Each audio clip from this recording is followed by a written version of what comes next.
have some advice to give. This is coming from someone who has more letters behind their name than I can even remember. Sometimes I write them down and I'm like, okay, this is getting out of control. What's the point?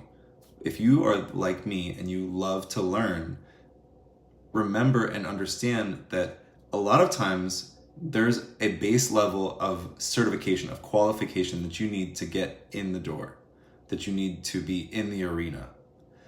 And then beyond that, you need to shift how you approach it and what you're really looking to get out of your education and your growth. Not saying that getting certifications is a bad thing. You need at least a CPT if you're a personal trainer. You need at least that basic one to get started. If you're going to learn how to drive, you need your permit first. You need to get your driver's license. But beyond that, you don't need to go and get some kind of like race driver's qualification. When we think about growth and personal and professional development, when it comes specifically for personal training, the best thing that you can do, and really in any practice, is to get yourself a chance to be on the floor, in the arena, put your foot in the door, and then get the experience, apply yourself, put yourself out there.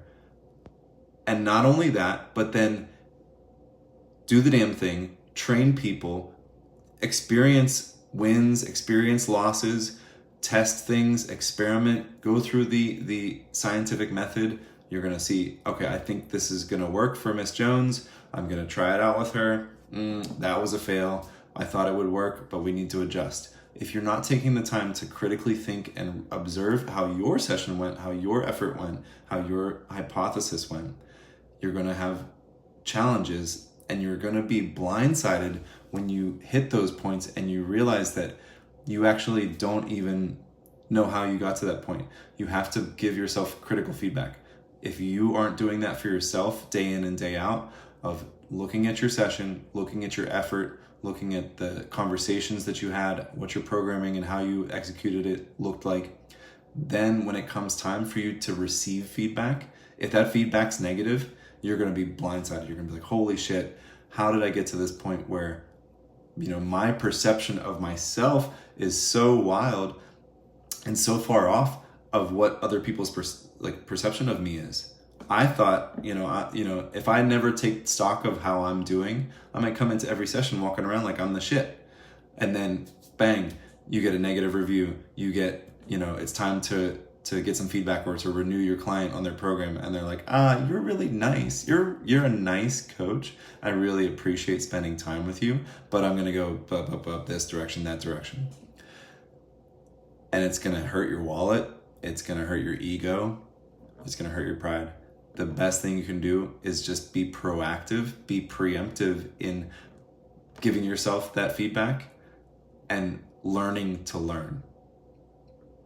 Take the time, make the time at the end of each day, reflect on how your day went, reflect on how the sessions went, make adjustments, make the necessary adjustments. That's what the best coaches do. It's what the best players do.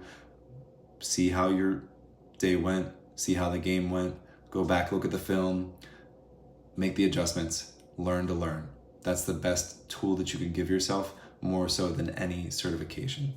Get the one that you need to be in the arena, put your foot in the door, and then practice your own development through application, review, and then retweaking and coming back in with a better product, a better effort, and a better game plan.